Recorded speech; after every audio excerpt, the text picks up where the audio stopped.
INFJs are often thought of as quiet, introspective do-gooders, but did you know that INFJs are also one of the most intimidating personality types? If you've ever come across an INFJ, or maybe you're one yourself, you probably know what we're talking about. However, the reasons behind why they can appear intimidating may be surprising. Today on Charisma, we're going to look at the 8 reasons INFJs are so intimidating. Number 1, they understand people.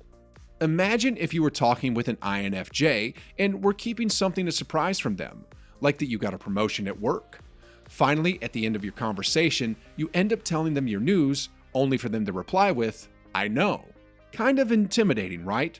Often known as mind readers because of their combination of empathy and intuition, INFJs can sometimes read people better than they can read themselves. Let's break down how this works. First, INFJs have a strong sense of empathy, meaning that they feel emotions of others. So, even if you were trying to keep something secret from an INFJ, they could probably feel that you were excited about something, but holding it back. Second, INFJs are very intuitive, meaning that they often know the answer to something or know that something's going to happen before it does. This isn't because of some crazy superpower that they have, but actually because of how their mind works. Like any brain, the INFJ brain is constantly taking in information. Where it differs from others, though, is that INFJs spend an extraordinary amount of time processing this information and organizing it into patterns. This ability to connect seemingly irrelevant things can make them come across as being almost psychic. Number 2, they can seem stuck up. While most INFJs are as far from stuck up as they get, this isn't always clear when you first meet this personality type. INFJs not only don't care about following the status quo, but they can be judgmental of those who do, making them come across as snobs or thinking that they're better than others. This is because INFJs believe that not only themselves, but everyone has a right and obligation to their independence. They feel that a key component to life is paving one's own path, not following the path that society has set out for them. And so when INFJs encounter a person or situation in which there is clear hierarchy or strong societal expectations, they can quickly become standoffish because it threatens their value system. Number 3, they don't share more than they need. Part of what makes an INFJ so intimidating is the fact that they don't always share everything that's on their mind. You might find yourself guessing whether they're mad at you or whether you've offended them and never know the truth. However, the reason INFJs don't share more than they need is not because they're trying to be intimidating. Instead, they learn to be guarded early on in life because they're sensitive to the world around them. This sensitivity means that they've probably been hurt before, so they don't feel that it's fully safe to open up to others. And even if they haven't been hurt, the fact that they're so easily affected by their external environment means they feel the need to walk around with their walls up. This becomes a mechanism to keep themselves safe, but it also has the effect of isolating from those around them. Number 4, they have invisible strengths. In movies and TV shows, those who have invisible powers are seen as powerful, but also very intimidating. And while INFJs don't have the capacity to fly or become invisible, they do have invisible abilities that can be just as intimidating as the strengths of the superheroes seen on film and TV. The reason INFJs keep their strengths hidden is because of their introverted nature. They're not the one to go out and brag about their abilities. Due to this, it becomes easy to underestimate an INFJ and just see them as a fly-on-the-wall observer rather than a force to be reckoned with. It can come as a big surprise then when INFJs do display their strengths. For instance, an INFJ may keep quiet in a school classroom, but in the middle of the class blurt out the answer to a question that their peers have been struggling with. Or an INFJ may show up to play a pickup game of basketball and then seemingly out of nowhere start crushing it. The strengths themselves aren't what make an INFJ intimidating. It's the fact that they're kept secret or invisible until the INFJ needs to use them. For instance, if someone bragged about their basketball skills, no one would be that intimidated if that person went on to play well. But strengths coming out of nowhere command a whole different type of respect. Number 5, they are competitive.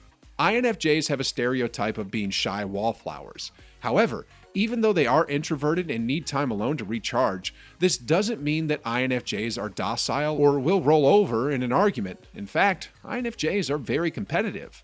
This competitiveness evolves from 2 personality traits unique to the INFJ. 1, The INFJ's perfectionism means that they desire to be the best at everything they do.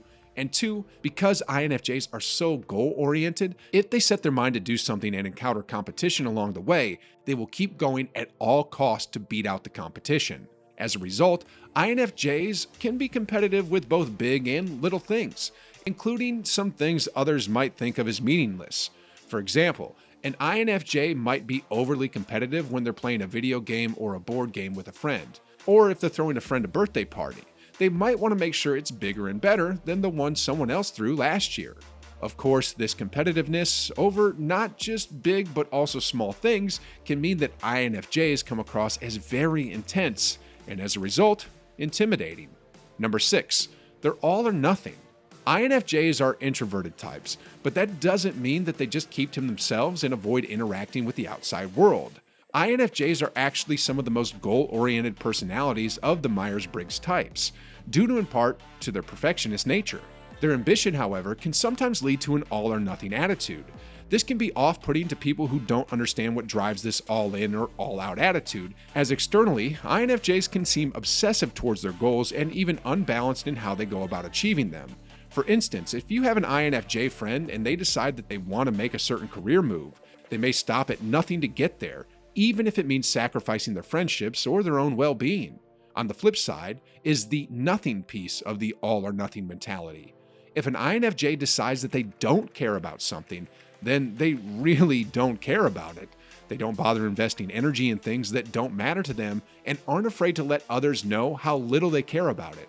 Of course, this can be offensive if this is said to someone who does care a great deal.